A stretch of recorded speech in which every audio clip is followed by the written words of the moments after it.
Assalamualaikum warahmatullahi wabarakatuh.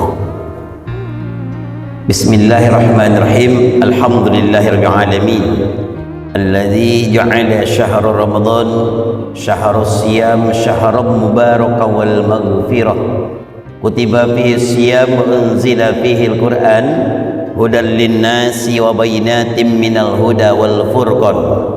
Asyhadu an la ilaha illallah wahdahu la syarika lah wa asyhadu anna Muhammadan abduhu wa rasuluh sallallahu alaihi wasallam la nabiyya ba'dah.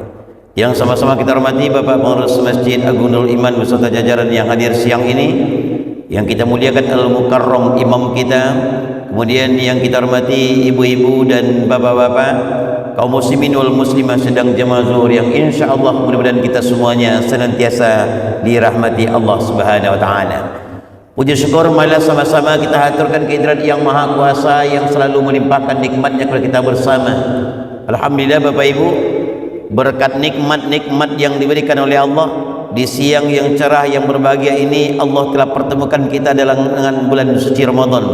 Mudah-mudahan Allah panjangkan usia kita, Allah istiqomahkan kita untuk senantiasa beribadah dengan maksimal selama bulan suci Ramadan dan ini hendaknya. Salawat berkah salam buat junjungan kita besar Muhammad sallallahu alaihi wasallam. Allahumma salli ala sayyidina Muhammad wa ala ali sayyidina Muhammad fil alamin innaka Hamidum Majid. Bapak-bapak dan ibu-ibu yang dirahmati Allah Subhanahu wa taala, dalam kehidupan sehari-hari untuk sukses dan berhasilnya kita, apapun yang kita lakukan, dimanapun tempatnya, apapun yang sedang kita geluti kaum muslimin, mesti mempunyai target dan visi misi dalam kehidupan kita. Satu organisasi itu tidak akan pernah berhasil dalam manajemennya ketika tidak memiliki visi dan misinya. Begitu juga dengan bulan suci Ramadan.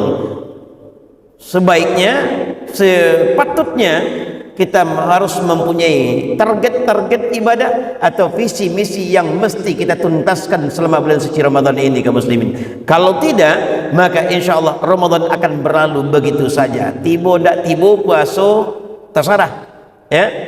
Yang penting awak lagi puasa tapi ibadah tidak kita maksimalkan contohnya, maka insyaallah tujuan akhir dari Ramadan itu tidak akan pernah kita raih nantinya.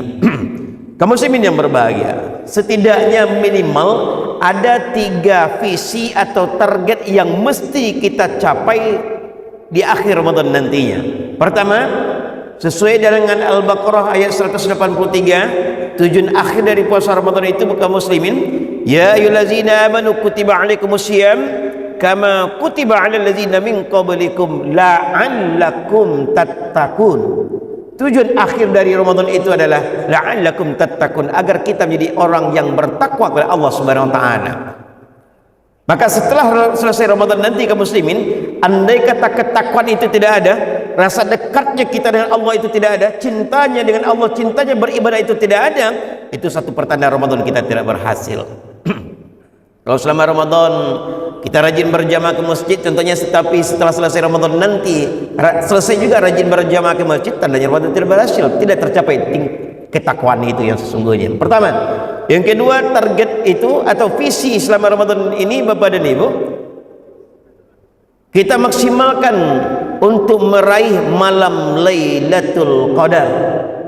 Yang kata Imam Al-Ghazali, Lailatul Qadar itu datangnya di 10 Ramadan yang terakhir, terutama pada malam-malam yang ganjil, malam 21, 23, 25, 27 dan 29. Tapi kita tidak bisa pakai ilmu ngincer untuk mencari Ramadan, mencari Lailatul Qadar.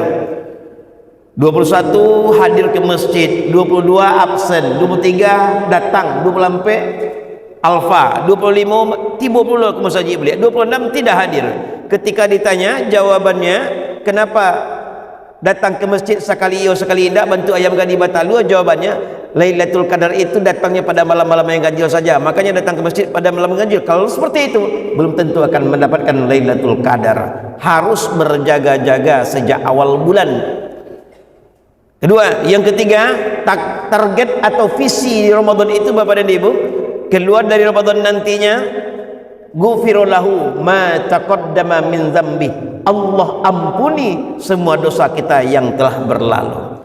Untuk tercapainya visi tersebut tentunya mesti ada misi yang perlu kita lakukan agar visi bisa tercapai dengan mudah. Pertama, Bapak dan Ibu, untuk mencapai ta'allakum tattaqun itu kaum muslimin, orang-orang bertakwa di antinya setelah keluar dari Ramadan, pertama, maksimalkan untuk mengerjakan salat 5 waktu sehari semalam berjamaah di masjid.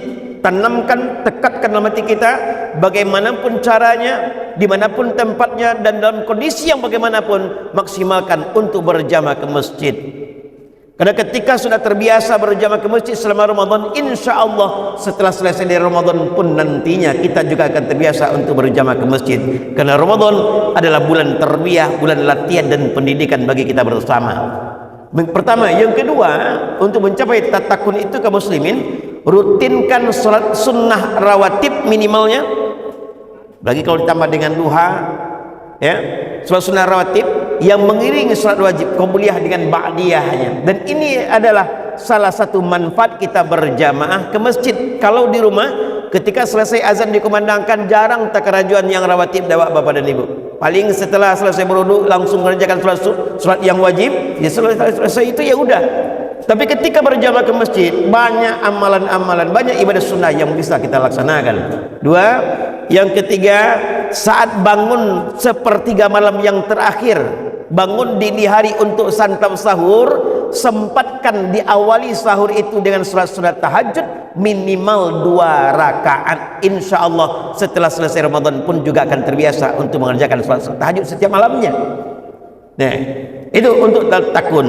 Kemudian untuk menggapai yang selanjutnya, tatakun yang selanjutnya kaum muslimin, rutinkan setiap hari minimal setelah selesai salat 5 waktu untuk membaca Al-Quran minimal 4 halaman. Sehingganya ketika dikalikan 4 halaman per waktu solat kali 5 yang wajib sehari semalam, insya Allah sehari bisa selesai 1 juz dakwah, dan 1 bulannya bisa khatam 30 juz Al-Quran itu kalau kita mau. Ya, Bapak Ibu yang dirahmati Allah Subhanahu Wa Taala. Kemudian untuk mencari Lailatul Qadar, mencapai visi Lailatul Qadar itu, misinya harus berjaga-jaga sejak awal bulan. Dan bahkan nanti di akhir Ramadan kaum muslimin, banyak masjid mushola yang memfasilitasi para jamaah untuk melaksanakan i'tikaf di sebelum Ramadan yang terakhir. Itulah makanya kenapa banyak jamaah kita, jamaah atau umat Islam yang berburu dan berbondong-bondong untuk melaksanakan mengikuti umroh 10 Ramadan yang terakhir atau umroh i'tikaf, karena ingin mencari Lailatul Qadar dengan ketenangan beribadah di Masjidil Haram, melaksanakan salat sunat tahajud setiap malamnya. Cuma terkadang ada sebagian jamaah yang salah pemahaman dan kaprah tentang masalah i'tikaf. Selesai tarawih di musaji jam 9:30 pulangnya ke rumah, jam 11 balik ke musaji, balik dengan tujuan i'tikaf, tapi bawa bantal selimut dari rumah. Kalau bawa bantal selimut dari rumah apa i'tikaf ke musaji, itu tidak apa i'tikaf nama itu, pindah lalu dari rumah ke musaji jadinya. Nah, insyaallah tidak akan maksimal dalam beribadahnya. Bapak dan ibu-ibu yang dirahmati Allah Subhanahu Wa Taala. Jadi selama Ramadan maksimalkan diri untuk beribadah, karena akan meraih Lailatul Qadar yang nilai ibadahnya lebih baik dibandingkan dengan 1000 bulan atau 83 tahun. Kemudian yang terakhir kaum muslimin, untuk mencapai visi ghufira lahu ma taqaddama min dzambi, Allah ampuni dosa kita yang telah berlalu. Rahasia dan bocoran disampaikan oleh Rasulullah dan hadisnya, ada 2 hal yang perlu kita lakukan. Pertama, 2 hadis yang hampir senada. Man shoma ramadhana imanan wa ihtisaban ghufira lahu ma taqaddama min dzambi. Siapa yang lain namun melaksanakan puasa selama bulan suci Ramadan dengan penuh keimanan dan perhitungan, Allah ampuni dosa yang telah berlalu. Yang kedua, man qama ramadhana imanan wa ihtisaban ghufira lahu ma taqaddama min dzambi. Siapa yang lain namun mendirikan malamnya dengan salat sunnah, insyaallah Allah akan ampuni dosanya yang telah berlalu. Keluar dari Ramadan bersih suci tanpa noda dan dosa, taubahnya seperti bayi yang baru saja dilahirkan. Cuma terkadang kaum muslimin, banyak masjid dan musola yang kita temukan dari awal Ramadan full membludak jemaah, bahkan sampai keluar tak tahu ibu di masjid. Ya, bahkan ketika kita salat di salah satu masjid, Rasulullah salat di Masjidil Haram buat rasulnya, asal talambek datang ke masjid dapat salat di luar, di teras di luar. Begitu ramainya 10 Ramadan pertama. Tapi kalau sudah memasuki 10 Ramadan yang terakhir, lah baik ibarat bantu ikut mancik, makin ke ujung makin ketik, makin hari makin berkurang jumlah jemaah, nan tinggal dan jemaah-jemaah tetap setiap hari yang datang ke masjid 5 waktu semalam. Itu saja kaum muslimin. Jadi jangan sampai terkalahkan kita dengan syahwat, dengan nafsu keduniaan. Jangan karena gara-gara membuat kue, karena gara-gara membersihkan rumah, mencat rumah dari siang, dari pagi sampai sanjo sibuk bakar ajo, malam mereka bisa. Jangan sampai tertinggal tarawih dan witir kita berjamaah ke masjid karena urusan dunia kita. Karena tidak ada jaminan Ramadan 2026 antah yuli kabasujo aju bulan puasa anta indah. Maksimalkan diri beribadah selama bulan ini, Bapak dan Ibu. Anggaplah Ramadan tahun ini sebagai Ramadan terakhir dalam kehidupan kita, supaya lebih bermakna dan menjadi Ramadan terbaik. Terima kasih. Billahi taufik. Wassalamualaikum warahmatullahi wabarakatuh.